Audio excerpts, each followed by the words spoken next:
Draupadi 1 content வேற, திரௌபதி 2 கண்டென்ட்டே வேற. ஆனா அது திரௌபதி 2ன்னு போட்டதுக்கான என்ன காரணம்? சார் உங்களுக்கு ஏன் சார் ஒரு அடையாளம் இருக்கு இங்கே சினிமாவில்? அடையாளம் வந்து என்னை பயம்புத்துறதுக்காக கொடுக்குறது. இன்னொரு தடவை நீ இப்படி பண்ணக்கூடாதுன்றதுக்காக மிரட்டுறதுக்காக எனக்கு ஒரு அடையாளத்தை திணிச்சு என்னை அப்படி கொண்டு போய் சேர்க்குறாங்க வெளியே. ரஞ்சித்துக்கும் உங்களுக்கு என்னதான் பிரச்சனை? நீங்க யாருக்காண்டி படம் பண்ண நினைக்கிறீங்க? நாடக காதல் வச்சு பல பிரச்சனைகள் உருவாகுதே. ஒரு படைப்பாளியா நல்ல படம் கொடுக்கணும்னு நினைக்கிறோமே, இப்படி ஒரு விஷயங்கள் வரும்போது அது நீங்கள் எப்படி தோணும், எப்படி எடுத்துப்பீங்க?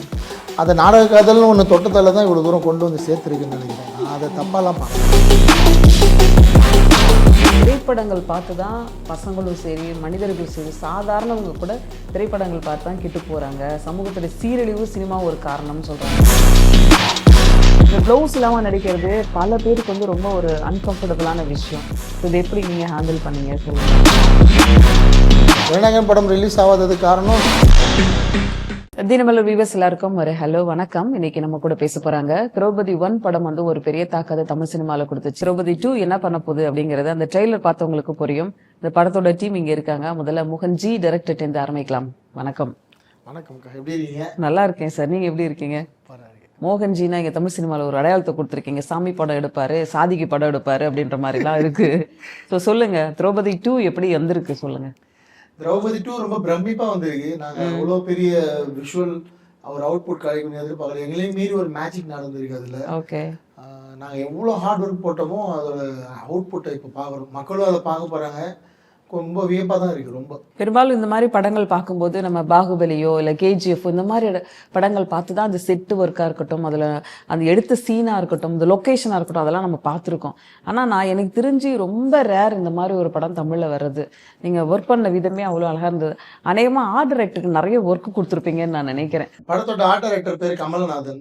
நான் லாஸ்ட் பகாசுரன் பண்ண படத்தில் அவர் தான் ஆர்ட் டைரக்டர். ஓகே, அவரால் தான் இது இவ்வளோ பெரிய சாத்தியமாச்சு. எனக்கு அவரே படம் பார்த்துட்டு சார் இது நான் தான் ஆர்ட் டைரக்டர்னு கேட்டாரு. ஓ அந்த அளவுக்கு ஒர்க் பண்றப்ப சின்ன சின்னதா ஒர்க் பண்றப்ப தெரியல. அது ஒரு படமா பாக்குறப்ப ரொம்ப பிரம்மாண்டமா பிரமிப்பா இருந்தது.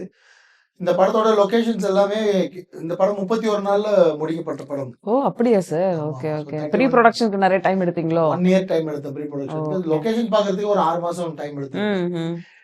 ஜெய்ப்பூர், ராஜஸ்தான் அங்கெல்லாம் ஃபுல்லா சுத்துற. மத்திய பிரதேஷ்ல ஆர்ச்சா ஃபோர்ட் அங்கெல்லாம் போய் பார்த்தோம். ஓகே, எல்லா இடத்துலயும் நல்ல நல்ல ஃபோர்ட்ஸ் இருக்கு. ஆனா எல்லாமே ஆர்கியாலஜி கண்ட்ரோல்ல இருக்கதால நம்ம பெர்மிஷன் கிடைக்கும். பட் நம்ம ஆர்ட் ஒர்க் பண்ண முடியாது. ஆணி கூட அடிக்க கூடாது. ஓகே, நைட்ல பெர்மிஷன் கிடைக்காது. அப்புறம் நமக்கு அது ஷூட்டிங்க்கு என் பட்ஜெட்டுக்கோ என்னோட ப்ராசஸ்க்கோ அது செட் ஆகாததால நாங்க கொஞ்சம் செட்டா தேட ஆரம்பிச்சோம். அது மும்பைல நிறைய செட் இருந்தது. ஸோ நம்ம கதைக்கு ஏற்ற மாதிரி, நம்மளோட கலாச்சாரத்துக்கு ஏற்ற மாதிரி, நம்ம தமிழ் படங்களுக்கு ஏற்ற மாதிரி, சவுத் இந்தியன் மூவிஸ்க்கு ஏற்ற மாதிரி பார்த்து ஒரு நல்ல லொகேஷனை ஸ்பாட் பண்ணி 20 நாள் மும்பைல ஷூட் பண்ணோம். ஓகே. அதுக்கப்புறம் இங்க செஞ்சிக்கோட்டை, செஞ்சில இருக்க வீரராக பெருமாள் கோயில், செஞ்சி திருவண்ணாமலை போற வழியில ஒரு ரிசர்வ் ஏரியா, அப்புறம் சென்னை சிங்கப்பெருமாள் கோயிலோட அவுட்ஸ்கட்ஸ் அங்க ஃபாரஸ்ட் அங்கெல்லாம் வந்து ஷூட் பண்ணோம். ஓகே. இது நேதாஜி ப்ரொடக்ஷன் போட்டிருக்கீங்களே, அது உங்களோட ப்ரொடக்ஷனா? எந்த ஜிஎம் ஃபிலிம் கார்பரேஷன். இது வந்து சோழ சக்கரவர்த்தின்னு சொல்லி அவங்க வந்து முதல்ல ராஜபாளையத்தை சேர்ந்தவர் ப்ரொடியூசர். அவங்க வந்து சின்ன வயசுல இருந்தே நேதாஜி ஐயா ரொம்ப ஃபாலோ பண்ணி வளர்ந்துருக்காங்க. ஓகே. அவர் ஒரு ட்ரிபியூட்டா இருக்கணும்ன்றதுக்காக அவங்க நேதாஜி ஐயாவோட லோகோவை படத்துல யூஸ் பண்ணிருக்காங்க. இந்த படத்தோட கதை வந்து வரலாற்று பின்னணியில இருக்கிற மாதிரி இருக்கு. நான் ட்ரெயிலெல்லாம் பார்த்த வரைக்கும் புரிஞ்சுக்கிட்ட வரைக்கும் நான் கேட்கிறேன். ஆக்சுவலி கதை வந்து எங்க ஆரம்பிக்குது, யார்கிட்ட ஆரம்பிக்கு? ஏன்னா நட்டிலாம் இருக்காங்க படத்துல. சோ என்ன சொல்ல வந்திருக்கீங்க? உண்மையான பழைய காலத்துல கதையை கொண்டு வந்திருக்கீங்க. இது வந்து 14ஆம் நூற்றாண்டுல இந்தியா, அப்ப இந்துஸ்தான் இருந்திருக்கு, பாரதம்னு சொல்றாங்க. அந்த நாட்டுல நம்ம நாட்டின் மீது படையெடுத்து வந்த துருக்கியர்கள் பண்ண அட்டகாசம், அவங்க பண்ண சேட்டை, அவங்க இங்க பண்ண மதமாற்றம், அவங்க இங்க விட்டுட்டு போன பிரச்சனைகள், இததான் வந்து இந்த படம் வந்து பேச போகுது. அப்போ 14ஆம் நூற்றாண்டு வந்து சேர சோழ பாண்டியர்களோட முடியிற இடம், பல்லவர்களோட முடியிற ஸ்டேஜ். அப்ப அந்த டைம்ல வந்து சவுத் இந்தியாவை யார் வந்து ஆண்டுட்டு இருக்காங்க, பெரிய அரசரா இருக்காங்கன்னா ஹொய்சாலர்கள் இருக்காங்க, போசலர்னு சொல்லுவாங்க தமிழ். அப்போ 3ஆம் வல்லால மகாராஜா தான். அப்போ 40 வயசுல முதல் அவர் 45-50 வயசுக்கு அந்த டைம்ல தான் வந்து முதல்ல இங்க வந்து துருக்கியரான அலாவுதீன் கில்ஜி ஃபேஸ் பண்றாரு. அவரோட தளபதி மாலிக் கஃபூர் வந்து இவர் அட்டாக் பண்ணி இவர் மூலயமா வழியை கண்டுபிடிச்சு மதுரைக்கு போய் மதுரை கோயில உடைக்கிறதோ, தஞ்சாவூர் கோயில கொள்ளையடிக்கிறதோ அந்த மாதிரி வேலைகள்லாம் செய்றாங்க. ஓகே. இவங்களுக்கு அப்பதான் அதெல்லாம் புரிய வருது. அதுக்கு முன்னாடி அந்த மாதிரியான ஒரு தாக்குதல இவங்க யாரும் பார்த்ததில்ல. ம். ம். சடன் அட்டாக் அது.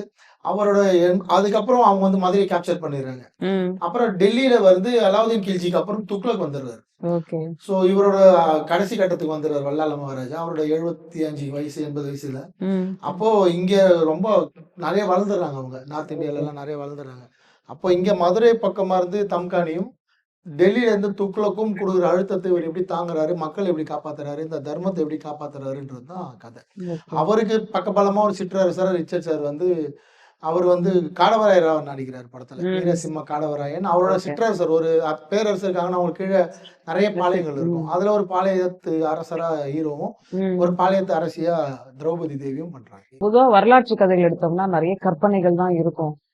நீங்க வந்து இது வந்து கற்பனையா எடுத்தீங்களா? இல்ல ரெஃபரன்ஸ் எடுத்தீங்களா? இல்ல என்ன மாதிரி? இல்ல ஒரு சின்ன கரு மட்டும் எடுத்து நீங்க கதையா ரெடி இல்ல. பண்ணீங்களா? இது ஒரு முழு கதையுமே உண்மை சம்பவம் தான். உண்மை சம்பவம். கதை மாந்தர்கள் அவங்க பயணம் பண்றதால நம்ம கற்பனை. அவங்க படிச்சத வச்சு இவங்க இப்படியெல்லாம் ம். பண்ணியிருக்கலாம், இப்படியெல்லாம் வாழ்ந்திருக்கலான்ற கற்பனை. ம். ஆனா வல்லால மகாராஜான்னு வாழ்ந்தது உண்மை. துக்ளக் நம்ம நாட்டு மீது படையெடுத்து வந்தது உண்மை. ம். கியாசுதீன் தம்கானி டெல்லி ஆக்கிரமிப்பு பண்ணது உண்மை. இந்த ம். கதையில வர நெறைய விஷயங்கள் வந்து உண்மை சம்பவங்கள் அடிப்படையில் தான் பண்ணது. ஓகே. ஸோ அதெல்லாமே சென்சாருக்கு குடுத்து தான் நாங்க வந்து அப்ரூவல் வாங்கணும் படத்துக்கு. ரெஃபரன்ஸ் எல்லாம் ஆமா. கொடுத்துருக்கீங்க. பொதுவா வந்து ஒரு பிரம்மாண்டமான ஒரு கதை எடுக்கும்போது அதுக்கு ஒரு பிரம்மாண்டமான கதை நாயகியும் கொண்டு வருவாங்க. ஒரு பேன் இண்டியா ஒரு ஹீரோயினா கொண்டு வரணும். இல்ல வந்து பெரிய அளவுக்கு மக்கள் கிட்ட போய் சேர்ந்த ஹீரோயினா கொண்டு வரணும். ஆனா ரக்ஷனா இப்பதான் வளர்ந்து வரக்கூடிய ஒரு ஹீரோயின். இவங்கள கண்டிப்பா இந்த படத்துல கொண்டு வரணும்னு எனக்கு தோணுச்சு. நாங்களும் இந்த கதைக்கு வந்து நல்ல ஹைட்டு, நல்ல ஷோல்டர்ஸு, நல்ல ம். புருவம், நல்ல கண்ணு இருக்கிற ஒரு ஃபியூச்சர்ஸ் இருக்க ஒரு ம். ஹீரோயின் தேவைப்பட்டாங்க. ஓகே.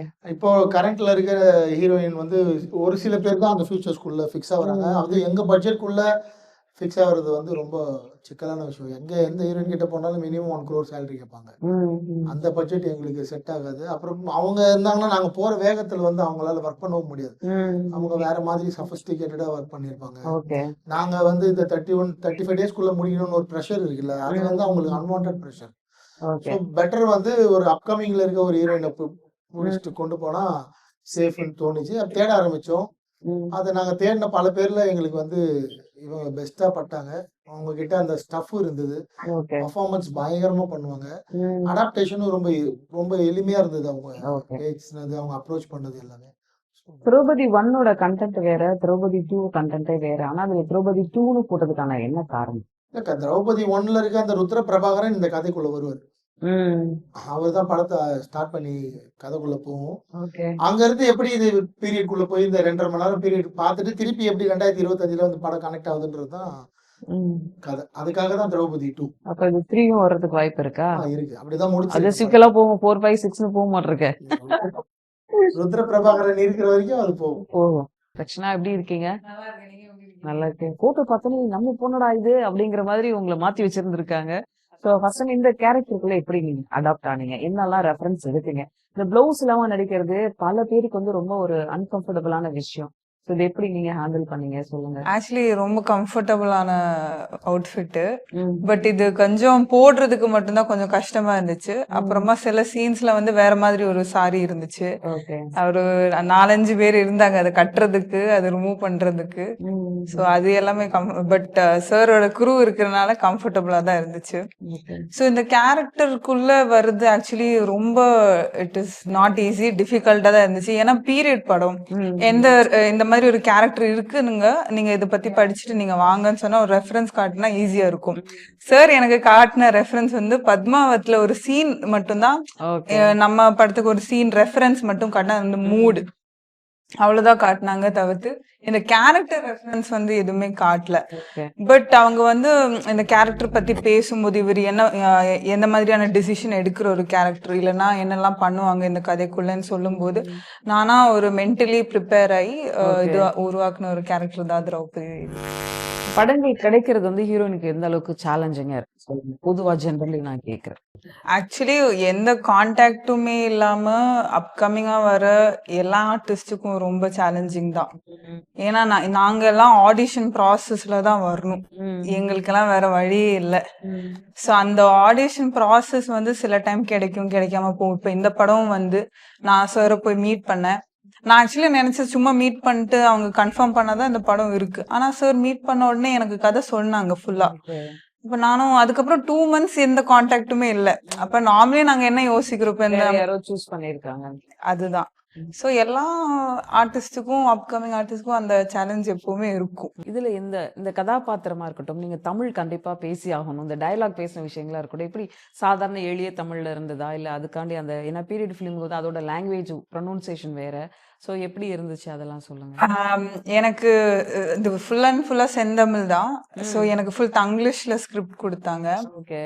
நாங்க ப்ராக்டிஸ் பண்ணுவோம். ஃபுல் அண்ட் ஃபுல் நான் டைலாக் கத்துக்கணும் மக்கப் பண்ணிட்டு தான் வந்து ரிஹர்சல் பண்ணி கேரவன்ல இருந்து மேக்கப் பண்ணும்போது காஸ்டியூம் பண்ணும்போது ரிஹர்சல் தான் பண்ணிட்டு இருப்போம். ஸோ இதுல வந்து நிறைய வேர்ட்ஸ் வந்து மலையாளம் வேர்ட்ஸ் இருக்கு, சில கன்னடா வேர்ட்ஸ் இருக்கு. ஸோ எனக்கு இந்த லாங்குவேஜ் எல்லாம் தெரியறனால எனக்கு மோஸ்ட் ஆஃப் த மீனிங்ஸ் தெரிஞ்சுது. ஆனா இருந்தாலும் சில ப்ராப்பர் தமிழ் வேர்ட்ஸ் இருக்கு, அது வந்து எனக்கு தெரியாது. ஸோ அதெல்லாம் வந்து நான் சார் கிட்ட வந்து ஏன்னா அந்த இமோஷன் கன்வே ஆகணும், அந்த இது எல்லாமே வந்து சார் கிட்ட கேட்டு முகேஷ் அண்ணா இருந்தாங்க ஒரு அசிஸ்டன்ட் டைரக்டர், அவங்களும் வந்து ஹெல்ப் பண்ணி எல்லாத்துக்கும் மேலேயும் மீனிங்ஸ் எழுதி வச்சு. என் ஸ்கிரிப்டை பாத்தீங்கன்னா ரொம்ப இது ஷாபியா இருக்கும், மெஸ்ஸியா இருக்கும். அந்த பக்கம் இந்த பக்கம் ஸ்கூல் படிக்கிற மாதிரி ஆமா ஆமா அதுல நிறைய கட்டு, அது அந்த டைலாகே வேணாம், டக்குன்னு வந்து கேரவன்ல ரெடியாயிட்டு இருக்கும்போது சொல்லுவாங்க இந்த டைலாக் மாத்திட்டாங்க, இன்னும் வேற ஒரு டைலாக், அந்த மாதிரி எல்லாம். சோ அந்த டைம்ல எனக்கு கொஞ்சம் தமிழ் மலையாளம் எல்லாம் கலந்து தெரியறனால ஓகேவா இருந்துச்சு. எனக்கு எல்லா லாங்குவேஜும் தெரியும். பான் இண்டியா ஆர்டிஸ்ட் தான் நீங்க அப்போ. All the very best. Thank you. Dharani எப்படி இருக்கீங்க? நல்லா இருக்கேன். சரி, என்ன ஒரு கலர்ஃபுல்லான ஒரு டிஷர்ட், இதுக்கு ஏதாவது பின்னாடி அர்த்தம் இருக்கா? கருப்பு, சிகப்பு, வெள்ளை. பல இன்டர்வியூல சொல்றேன், இப்படித்தான் வந்து ஷேடோ போடாதீங்க, கையில கட்டுற கயிறு, டிஷர்ட்ல வர டிசைனு எனக்குன்னா இதுக்கப்புறம் தைக்க கொடுக்க முடியும். அதனால இது மாதிரிலாம் ஷேடோ போடாதீங்க, ஷேடோ போட்டு ஒருத்தர் அடிச்சு வச்சிருக்கீங்க, அந்த மாதிரிலாம் என்னெல்லாம் ட்ரை பண்ணாதீங்க, நான் எல்லாம் தாங்க மாட்டேன். ஐயோ, ஷேடோ போட்டு யாரையும் எதையும் அடைக்க முடியாது. ஓகேவா?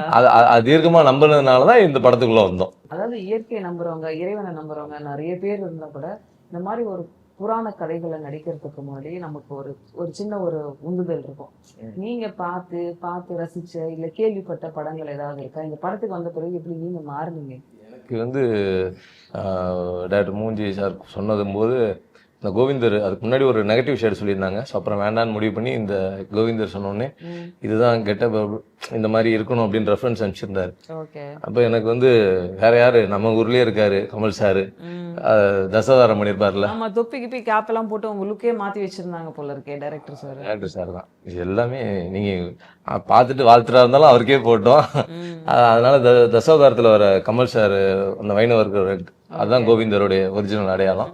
ஸோ அந்த மாதிரி இருக்கணும், இப்படி இருக்கணும்னாங்க. ஸோ அதை நான் மதுரையில் காலமேக பெருமாள்னு ஒரு கோயில், ஸோ அந்த கோயில் ஐயர்கிட்ட போயிட்டு சுவாமி எப்படி அப்படின்னு சொல்லிட்டு அதெல்லாம் இது பண்ணிட்டு வந்து அந்த கெட்ட போட்டு கம்ஃபர்ட் ஆயிடுச்சு. போன உடனே பார்த்த உடனே சூப்பர் ப்ரோ அப்படின்ட்டாரு. பொருத்தமா இருந்துச்சு, அது நான் திருப்தியா போச்சு. அதுக்கப்புறம் கதை போக்கு இந்த மாதிரி மாறும், அது நீங்க படத்துல பார்த்தா தெரிஞ்சுக்கணும். சார் உங்களுக்கு ஏன் சார் ஒரு அடையாளம் இருக்கு இங்கே சினிமாவில்? ஒவ்வொருத்தருக்கும் ஒரு அடையாளம் வரும்ல. இன்னும் மோகன்சினா ஒரு அடையாளம் அப்படி இது நோட் பண்ணிட்டாங்களா, இல்லை எப்படி உங்களை வந்து ஒரு அடையாளத்துக்குள்ளார தள்ளிட்டாங்களா? கொஞ்சம் சொல்லுங்களேன். இல்லை, நம்ம பண்ணுற படங்கள் தான் நமக்கான அடையாளம். நான் பண்ண படங்கள் எல்லாமே சமுதாயத்துக்குள்ள இருக்க பிரச்சனைகளை பேசுகிறேன், அதில் பாதிக்கப்பட்டவங்க கொண்டாடுறாங்க, அதை தப்பு பண்ணவங்க அது திண்டாடுறாங்க, அவங்கெல்லாம் சேர்ந்து ஒரு அடையாளத்தை கொடுத்துட்றாங்க, அவ்வளோதான். ஸோ அவங்க அடையாளம் வந்து என்னை பயம்புத்துறதுக்காக கொடுக்குறது. இன்னொரு தடவை நீ இப்படி பண்ணக்கூடாதுன்றதுக்காக மிரட்டுறதுக்காக என்னை ஒரு அடையாளத்தை திணிச்சு என்னை அப்படி கொண்டு போய் சேர்க்குறாங்க வெளியே. பர்சனலாக நான் யாருன்னு எனக்கு தெரியும், என்னை சுற்றி இருக்கவங்களுக்கு தெரியும், அவ்வளோதான். இப்போ உங்களுக்கு என்னதான் பிரச்சனை? இஷ்யூ வந்து ஒரு பிரச்சனை இல்லையா? நாங்கள் எனக்கு அவருக்கு என்ன பிரச்சனை இருக்கு போகுது?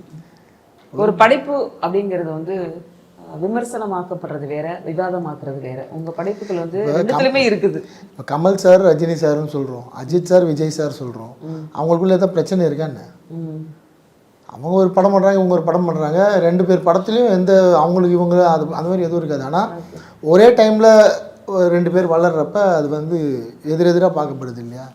அந்த மாதிரி காலம் வந்து எங்களை அப்படி செட் ஆக்கி விட்டுருச்சு.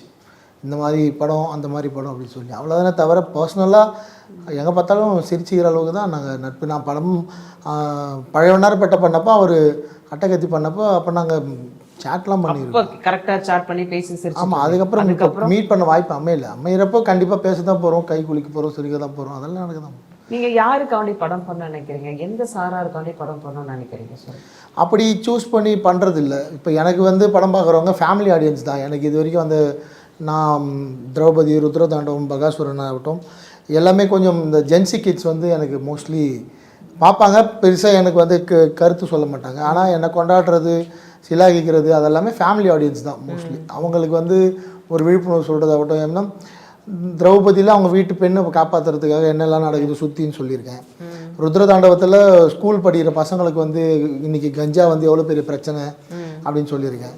பகாசுரன்லேயும் அதாவது ஆன்லைனில் வந்து இந்த இளம் பெண்கள்லாம் எப்படி மாட்டிக்கிறாங்கன்னு சொல்லியிருக்கேன். ஆட்டோமேட்டிக்காக நம்ம சொல்கிறது எல்லாமே யாருக்கு போய் சேருதுன்னா பெற்றவங்களுக்கும் பெண் குழந்தைகளை வச்சுருக்கவங்களுக்கும் போய் சேருது கதை. அப்போ அவங்க தான் என்னோடய ஆடியன்ஸ். நான் அவங்களுக்கு தான் படம் பண்ணுறேன். இந்த நாடக காதல் வச்சு பல பிரச்சனைகள் உருவாகுதே. ஒரு படைப்பாளியாக நல்ல படம் கொடுக்கும்னு நினைக்கிறோமே, இப்படி ஒரு விஷயங்கள் வரும்போது அதை நீங்கள் எப்படி தோணுதோ, எப்படி எடுத்துப்பீங்க? அது நல்ல படைப்புன்றதால தான் அவ்வளோ பெரிய சக்ஸஸ் கொடுத்தது. அது கொடுத்த சக்ஸஸால் தான் இன்றைக்கி 5 படம் தாண்டி 5வது படத்தில் நிற்கிறேன். திரௌபதி 2ன்னு ஒரு பெரிய நீங்கள் தமிழ் சினிமாவில் எடுத்துக்கிட்டிங்கன்னா ரீசெண்டாக ஒரு 20 இயர்ஸில் வந்து ஒரு 2வது 3வது பீரியட் ஃபிலிம் நினைக்கிறேன் இது. ஸோ அந்தளவுக்கு ஒரு படம் பண்ணுற அளவுக்கு மக்கள் என்னை வளர்த்து விட்டுருக்காங்கல்ல. நான் அதை நாடக காதல்னு ஒன்று தொட்டத்தால் தான் இவ்வளோ தூரம் கொண்டு வந்து சேர்த்துருக்குன்னு நினைக்கிறேன். நான் அதை தப்பாலாம் பார்க்கல. ஓகே. ரிஷிக்கும் உங்களுக்குமான ஒரு உறவு, ஃப்ரெண்ட்ஷிப்பா, நட்பா, அது வந்து என்ன மாதிரி வார்த்தைகளை பயன்படுத்துறது? நீங்கள் சொன்ன ரெண்டுமே ஒரே அர்த்தம் தான், இங்கிலீஷில் தமிழில். நட்பா, ஃப்ரெண்ட்ஷிப்பா, அது நல்ல ஒரு மரியாதையான உறவு அது. எங்கள் 2 பேர்கிட்டையும் டிமாண்ட்ஸ் கிடையாது. நான் இதெல்லாம் அவருக்கு பண்ணி ஆகணும், அவர் எனக்கு இதெல்லாம் கொடுத்தே ஆகணும் மரியாதை அப்படிலாம் நாங்கள் டிமாண்ட்ஸ் வச்சுக்கிறது இல்லை. எதிர்பார்ப்பு ரொம்ப குறைவு, புரிதல் நல்லா இருக்குது. ப்ளஸ் அவர் தலையிடவே மாட்டார் என்னோடய கண்டென்ட்டுக்குள்ளே. நான் ஒன்று பேசி முடிவு பண்ணிட்டோன்னா அவ்வளோதான், அதுக்கப்புறம் அது கேள்வியே கிடையாது. மானிட்டர் கூட வந்து பார்க்க மாட்டார் அவர். ஸோ நானும் அதுக்கப்புறம் அவர் வந்து சார் இப்படி ஒன்று பண்ணுங்கன்னு சொன்னதுக்கப்புறம் நான் சார் இப்படி பண்ணலாமா அப்படி பண்ணலாமாலாம் மாற்றி ஒரு 2 பேரும் ஒரு லைனில் ஃபிக்ஸ் ஆகிட்டோன்னா அந்த பாதையில் கரெக்டாக போயிடுவோம். அது நல்லா இருக்கிறதால தொடர்ந்து ஒர்க் பண்ணணும்னு ஆசை இருக்குது. 31 நாளில் ஒரு ஹீரோ வச்சு இவ்வளோ பெரிய படம் பண்ண முடியும்னா நீங்கள் அந்த ஹீரோ கூட இன்னொரு தடவை ஒர்க் பண்ணணும்னு ஆசை இருக்கும்ல, அதுதான் தொடர்ந்து எங்களுக்கு பயணிக்க வைக்கிறது. எப்போ ரிச்சர்ட் படம் ரிலீஸ் ஆகும் போதெல்லாம் நீங்கள் அஜித் கூட படம் பண்ண போகிறீங்க அடுத்துன்னு ஒரு டாக் இருக்குது. இல்லை உண்மையாக நானும் சொல்கிறேன், அதை நான் விரும்பினா பத்தாது, அவர் விரும்பணும், அவங்க சைட்லேருந்து கூப்பிடணும், அதுக்கு நம்ம தகுதியாக ரெடி ஆகணும். சின்ன பட்ஜெட்லலாம் அவங்க படம் பண்ண முடியாது. அவங்க பட்ஜெட்டை மீட் அவுட் பண்ணுற அளவுக்கு நம்ம ஒரு பிஸ்னஸ் ஸ்கேலில் உயரணும். அதுதான் நான் திரும்ப திரும்ப பதில் சொல்கிறேன். படம் பண்ண ஆசை இருக்கானா இருக்குது, அது எப்போ நடக்கும்னா தெரியாது. அவங்க கூப்பிட்டா தான் பண்ண முடியும். இப்போ வரக்கூடிய யங் டிரெக்டர்ஸ் எல்லாரும் பார்த்தீங்கன்னா பயங்கர பண்டில் ஆஃப் டேலண்ட்டோடு வர்றாங்க. 3 படம் பண்ணால் அடுத்து சூப்பர் ஸ்டார் தான், அடுத்து வந்து கமல் சார் தான், அந்த ரேஞ்சுக்கு படங்கள் கொடுக்குறாங்க. இந்த வளர்ச்சி எப்படி பார்க்குறீங்க? அது ரொம்ப ஆரோக்கியமானது தானே மேடம். எப்பவுமே இன்றைக்கி ட்ரெண்டில் என்ன அப்டேட்டாக இருக்கோ அதை யார் அப்டேட்டாக வச்சுக்கிறாங்களோ அவங்க வந்து சினிமாவில் சர்வே ஆகிட்டே இருப்பாங்க. அப்படி சர்வே ஆகிறதால தான் தொடர்ந்து நாங்களும் படம் பண்ண முடியுது. இன்றைக்கி சோஷியல் நெட்வொர்க்கில் என்ன நடக்குதுன்னு தெரியும், ஏஐ வந்திருக்கு, ஏஐ எப்படி யூஸ் பண்ணணும்னு தெரியும். ஸோ அப்டேட் ஆகாதவங்க நீங்கள் சொல்கிற உயரத்தை தொட முடியாது. ஸோ ட்ரெண்டில் இருக்கணும். நீங்கள் மணிரத்னம் சார் படம் பண்ணுறாருல, அவர் அந்த ட்ரெண்டில் இருக்கார். அவர் ஒரு இளைஞராக தான் தன்னை கற்பனை பண்ணிக்கிறாரு. அப்படி தான் படமும் எடுக்கிறார். அவர் எடுக்கிற கண்டென்ட்லாம் அவ்வளோ ஃப்ரெஷ்ஷாக இருக்கும், யூத்தாக. அது மக்கள் ஏற்றுக்கல அப்புறம். ஆனால் அவரோட மேக்கிங் ஸ்டைல் பாருங்கள், அவரோட அவுட்புட் பாருங்கள். ஸோ அது மாதிரி நம்மளும் அதை நம்மளை தயார்படுத்தி வச்சுக்கணும். அந்த வர யங்ஸ்டர்ஸ் கூட காம்படிஷன் பண்ண நம்ம ரெடியாக இருக்கணும். யங்ஸ்டர்ஸோட வரவு தான் சினிமாவுக்கு நல்லது. சமீப காலமாக ஒரு பெரிய குற்றச்சாட்டு இருக்குது. திரைப்படங்கள் பார்த்து தான் பசங்களும் சரி, மனிதர்களும் சரி, சாதாரணவங்க கூட திரைப்படங்கள் பார்த்து தான் கெட்டு போகிறாங்க. சமூகத்துடைய சீரழிவு சினிமா ஒரு காரணம்னு சொல்கிறாங்க. இதை பற்றி உங்களோட ஒப்பீனியன் என்ன? ஏன்னா ரீசெண்ட் டேஸில் நடந்த நிகழ்வுகளும் அந்த மாதிரி நடந்திருக்கு. அதான் மேடம், சினிமாலேருந்து சில ஐடியாஸை வந்து கெட்டதுக்கு பயன்படுத்துகிறாங்க. நிறைய நல்லது சொல்லியிருக்காங்க சினிமாவில், அதை யாரும் எடுத்துக்க மாட்டாங்க. சங்கர் சார் எத்தனையோ தடவை லஞ்சத்தை ஊழலை ஒழிக்க கஷ்டப்பட்டிருக்காரு, அதை யாரும் எடுத்துக்கல. ஒரு ஸ்கெட்சு போட்டு ஒருத்தரை மர்டர் பண்ணுற மேட்டர்னால் அதை அப்படியே செஞ்சு பார்க்கணும் தரையில் அப்படின்னு நினைக்கிறாங்க. ஸோ கெட்டது வந்து சினிமாலேருந்து ஈஸியாக போய் சேர்ந்துருது. ஒரு ஹாஸ்டல் புதுசாக ஒரு ஹீரோ வச்சாருன்னா அது அப்படியே இமீடியட்டாக போய் சேர்ந்துருது. அதே ஹீரோ ஒரு நல்லது சொல்கிறாரு அப்படின்னா அதை வந்து கலாய்க்கிறதுக்கு இவர் யார் நல்லது சொல்கிறதுக்குன்னு போயிடுது. ஸோ இது சாபம் தான். இந்த கொஷினுக்கும் உங்களுக்கும் சம்மந்தம் இல்லை, ஆனாலும் ஒரு சம்மந்தம் இருக்குது. ஜனநாயகன் படம் ரிலீஸ் ஆகிறதுக்கு ஆர்எஸ்எஸ் அண்ட் பிஜேபி போன்ற கட்சிகள் தான் காரணம் அப்படின்னு சொன்னாங்களே, ஒரு படைப்பாளியாக ஒரு கிரியேட்டராக அதுக்கு நீங்கள் என்ன பதில் சொல்கிறீங்க? அப்படி யாரும் சொன்னாங்க தெரியல. அது மேபி அவங்க சென்ட்ரல் கவர்மெண்ட்டில் அவங்க ரூலிங்கில் இருக்கிறதால சொல்லியிருக்கலாம். ஜனநாயகன் படம் ரிலீஸ் ஆகாததுக்கு காரணம் சென்சார் கமிட்டிக்குள்ளே அவங்களுக்கும் கம்பெனிக்கும் அந்த கேவிஎன் ப்ரொடக்ஷன்ஸ்க்கும் நடக்கிற அந்த பேச்சுவார்த்தை தான். அது சென்சார் போர்ட்லேயே ரிவைசிங் கமிட்டி போயிருந்தால் இந்நேரம் படம் ரிலீஸ் ஆகிட்ருக்கோன்றது என்னோட நம்பிக்கை. கோர்ட்டுக்கு போயிடக்கூடாது. கோர்ட் வந்து அது நிறைய ப்ராசஸ் இருக்குல்ல, ஸ்டெப் பை ஸ்டெப்பாக பெரிய ப்ராசஸ். அண்டு யார் பக்கம் லீகலாக ஸ்ட்ராங்காக இருக்கோ அவங்க ஜெயிக்க போகிறாங்க. இப்போ இந்த கேஸை பொறுத்த வரைக்கும் சென்சார் கொஞ்சம் லீகலாக அவங்களுக்கான டூரேஷன் இருக்குது. 60 days ஓவர் தாண்டி இருந்தால் இன்றைக்கி கேவிஎன் வந்து ஜெயிச்சிருப்பாங்க. 60 days ஆகலை இவங்க அப்ளை பண்ணி. அதனால் அவங்களுக்கு வந்து கொஞ்சம் சப்போர்ட்டிவாக இருக்க மாதிரி தெரியுது. பட் என்றைக்கு வந்தாலும் ஜனநாயகன் வந்து கலக்க போகுது. அது ஒரு பொங்கலாக மாற தான் போகுது அவங்களுக்கு, ரசிகர்களுக்கு. அது ஒரு தீபாவளியாக மாற தான் போகுது. படத்தோட ஹைப் இன்னும் அதிகமாக இருக்குது. ஸோ அது படம் என்றைக்கு வந்தாலும் என்னடா இதில் இருக்குதுன்னு பார்க்கணுன்னு நினைக்கிற அது அந்த ஃபீவர் இருந்துகிட்டே தானே இருக்குது. எத்தனை வாரம் தள்ளி போனாலும் அந்த ஃபீவர் மெயின்டைன் ஆகும். அது வந்து அந்த படத்துக்கு பெரிய ப்ளஸ் தான். மங்காத்தாவும் தெரியும், தள்ளி விட்டுட்டு எத்தனை ப்ரொடியூசருங்க வந்து ஓரமாக ஒதுங்குவாங்கன்னு எனக்கு சமீப காலமாக தெரியல. ஸோ இது எப்படி நீங்கள் பார்க்குறீங்க? நாங்கள் ரெக்வஸ்ட் பண்ணி தானு சார்ட்ட கேட்டு அப்புறம் தள்ளி வச்சிட்டோம். மங்காத்தாவை தான் ஒன்றும் பண்ண முடியல. உண்மையிலேயே அஜித் ஃபேன்ஸ் வந்து பயங்கரம். நானே இந்த படம் ரிலீஸ் பண்ண வந்து நான் போய் மாமனும் மச்சானும் மோதிக்கிற அளவுக்கு ஆகி போச்சு. மோதிக்கிறதுக்கெல்லாம் அவங்க லெவலுக்கெல்லாம் நீங்கள் போய் மோதல்லாம் சொல்லுங்கள். ஒன்றா வராங்கன்னு சொல்லுங்கள், ஒரே டைமில் வராங்க. அது ரசிகர்கள் வேற இல்லையா? அந்த கிளாஷ்லாம் இருக்காது. அந்த அவங்க வேற ஆடியன்ஸு. நான் சொன்ன மாதிரி எனக்கு வந்து பேரண்ட்ஸு ஃபேமிலி அந்த ஆடியன்ஸு. ஸோ ஓகே, கடவுள் தான் காப்பாற்றுறோம். ஒரு ராணியா ஒரு அந்த கெட்டப்பில் வரும்போது இருக்கிற பயங்கர ஒரு கெத்தாக இருக்கும்ல. நீங்கள் அந்த காஸ்டியூம்லாம் போட்டிருக்கீங்களா? அந்த நகை ஜுவல்லெல்லாம் உங்களுக்கு கொடுத்தாரா? இல்லை வந்து ஒரு ஓரமாக திரௌபதி அம்மாவா அப்படியே ஆக்கிட்டாரா அவங்கள டைரக்டர்? சொல்லுங்கள். இல்லை சூப்பராக இருந்துச்சு. ஆக்சுவலி காஸ்டியூம்ஸ் எல்லாமே வந்து நல்லா பண்ணாங்க. ஆக்சுவலி இனிஷியலி நம்ம இங்கே ஒரு மாதிரி டைலாக் ப்ராக்டிஸ் பண்ணிட்டு இருக்கும்போது முதல்ல கொஞ்சம் காஸ்டியூம்ஸ் காமிச்சாங்க. சார் வந்து அதெல்லாமே எதுவுமே பிடிக்கலன்னு சொல்லி திருப்பி அவர் ஸ்டைலிஸ்ட்டை வந்து சேஞ்ச் பண்ணி திரும்ப அவங்க வந்து வேற மாதிரி நிறைய லுக்ஸ் காமிச்சாங்க. என்னோட காஸ்டியூம் அண்ட் ஜுவல்ஸுக்கு மட்டும் அதுக்கேற்ற மாதிரி அந்த கலர் பேலட்டுக்கு ஏற்ற மாதிரி ஒவ்வொரு ஷேட்ஸும் இருக்கும். அண்ட் அவங்களுக்கு ஒரு ஏஐ இமேஜ் இருந்துச்சுன்னு நினைக்கிறேன். எந்த மாதிரி இருக்கணும், ஏதோ ஒரு ஹிஸ்ட்ரி டெக்ஸ்ட் புக்ல இருந்து எடுத்துட்டு வந்த மாதிரி ஒரு லுக்கு. ஆனால் நான் எங்கேயும் பார்த்ததில்ல இந்த மாதிரி ஒரு ட்ரேப்பிங். அந்த சாரி செலெக்ஷன் வந்து ரொம்ப கலர்ஸ் வந்து ரொம்ப ரிச்சா இருக்கும். ஆனா அந்த மாதிரி பெருசா டிசைன்ஸ் நிறைய ஒர்க், ஆமா சிம்பிளா இருக்கும். ஜுவல்ஸும் நீங்க பாத்தீங்கன்னா பார்த்து தான் சார் எடுத்து கொடுத்துருக்காங்க. ஏதாவது ஒன்று வீட்டுக்கு வாங்கி போயிட்டீங்களா? இல்ல தரல, எனக்கு தரல. நான் கேட்டிருந்தேன் வரணும். அது எல்லாமே கருத்துருவாங்க, கண்டுபிடிச்சிருவாங்க. அப்புறம் நான் வந்து அதெல்லாம் ஆர்டர் இல்ல ஒரு படத்துல ஞாபகார்த்தமா இந்த படத்துல நம்ம நடிச்சிருக்கோம் அப்படின்னு சொல்லி ஒரு காஸ்டியூமோ இல்ல ஒரு ஜுவல்லோ கொடுக்கணும்ல. இல்ல தரேன்னு சொல்லியிருக்காங்க. எவ்வளவு பெரிய நிறுவனம் இருந்தாலும் அக்கா கடைசியில வந்தியா ஒரு சின்ன பொருள் கூட அப்பா கொடுக்கல, என்னப்பா நீ எப்படிடா? இல்ல எல்லாமே கம்பெனி நீங்க சொல்ல கரெக்டுக்கா. மூஞ்சி இப்போ இந்த படத்தோட நல்ல பெரிய சக்ஸஸ் ஆயிடுச்சு. இமிடியேட்டா இதோட இன்னொரு பார்ட் எடுக்கணும்னா அதெல்லாம் வேணும்ல. அதனால அதெல்லாம் இதுதான் காரணம். 31 நாள்ல படம் எடுக்கிறதுக்கும் ப்ரொடியூசரை சேவ் பண்றதுக்கும் அது எல்லாமே ப்ரொடியூசர் கிட்ட சேஃபா. பொதுவாக வந்து சமீபத்தில் இந்த பிக் பாஸ் வந்து கழுவி ஊத்துற நிறைய பேர் இருக்காங்க. நீங்களும் அந்த பிக் பாஸ் கண்டஸ்டனால கேட்குறேன், இந்த சீசனில் வந்து நிறைய விமர்சனம் வந்துச்சு. எப்படி அது நீங்கள் பார்த்தீங்களா? சீசன் இந்த படம் திரௌபதி 2, இதுக்கு முந்தைய படம் அங்கமால், ரெண்டும் கரண்ட்டாக அடுத்தடுத்து ரிலீஸு. ஸோ ஷூட்டிங்கு அப்படின்னு சொல்லிட்டு பிஸியாக இருந்தனால இந்த ஷெடியூல் ஃபுல்லாக பார்க்க முடியல. அதனால் இதை பற்றி யார் உள்ளே போனாலும் தெரியாது, யார் வெளியில் வந்திருக்கான்னு தெரியாது. நல்லது, தெரியாதே இருக்கட்டும். நீ எது பார்த்தேன். அப்புறம் கமல் சார் ஹோஸ்ட் பண்ணிட்டு இருக்க வரைக்கும் கொஞ்ச நாள் பார்த்துட்டு இருந்தேன். அதுக்கு பிறகு பார்க்க முடியல, ஷூட்டிங் இருந்ததுனால. அதனால தெரியல. சார் பொதுவாக ஒரு படம் பார்க்க வரும்போது ஒரு ஆடியன்ஸுக்கு நம்ம சொல்லுவோம்ல, இந்த படத்தில் இதெல்லாம் இருக்கும், இந்த படத்தில் ரசிகர்களுக்கு இது ரொம்ப ட்ரீட்டாக இருக்கும் அப்படின்லாம் சொல்லுவோம்ல. திரௌபதி 2 வந்து என்ன ட்ரீட்டாக இருக்கும் சொல்லுங்கள் சார். திரௌபதி 2 வந்து நம்ம வந்து இந்த ஹிஸ்ட்ரியை வந்து இது வரைக்கும் படிக்கலை, பார்க்கலை, கேட்கலை.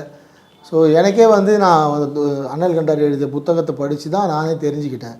ஸோ அது வந்து ரொம்ப புதுசாக இருக்கும். அது வந்து கம்பல்சரி மக்கள் தெரிஞ்சுக்கணும், குழந்தைங்களோட போய் பார்க்கணும் படத்தை. அவங்களுக்கும் அந்த வரலாறு தெரியணும். இப்படியெல்லாம் வாழ்ந்துருக்காங்க நமக்காக. இன்றைக்கி நம்ம கோவிலுக்கு போகிறோம், நிம்மதியாக சாமியை கும்பிட்றோம், சுதந்திரமாக வாழ்கிறோம். இதுக்காகலாம் ஒரு காலத்தில் எவ்வளோ போராடி இருக்காங்க, எவ்வளோ ரத்தம் சிந்திருக்காங்க, எத்தனை பேர் தர்மத்தை காப்பாற்றுறதுக்காக உயிரை கொடுத்துருக்காங்க.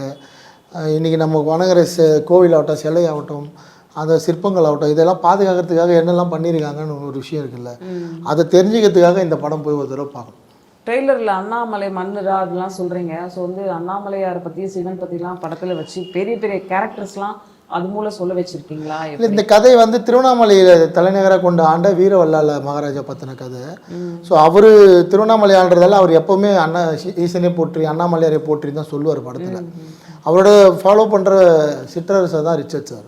ஸோ அவர் வந்து மதமாற்றம் பண்ண அவங்க வந்தப்போ அவங்கக்கிட்ட சொல்லுவார், நீ அதெல்லாம் ஈஸியாக செய்ய முடியாது, இது அண்ணாமலையார் மண் அப்படின்னு சொல்லுவார். அந்த டைம் அது பேசிக்கலி ரிச்சர்ட் ஒரு கிறிஸ்டினாக இருந்தால் கூட இந்த அண்ணாமலையார் மாதிரி கேரக்டரில் நடிக்கும்போது இந்த சிவபுராணங்கள்லாம் பாடும்போது ஒரு பாட்டே வேற கொடுத்துருக்கீங்களே, சரி அதெல்லாம் வந்து என்ன ஹம் பண்ணி பாட்டு கற்றுக்கிட்டாங்க. என் கேமராமேன் வந்து போன படம் ஃபருக் ஜே பாஷா, இந்த படம் ஃபிலிப் கே சுந்தர், அவர் ரிச்சர்ட் சார். நான் போய் நீங்கள் என்னவா இருக்கீங்க, எந்த சாமியை கும்பிட்றீங்களா நான் கேட்டதில்லை, அவங்களும் என்கிட்ட அதான் சொன்னதும் இல்லை.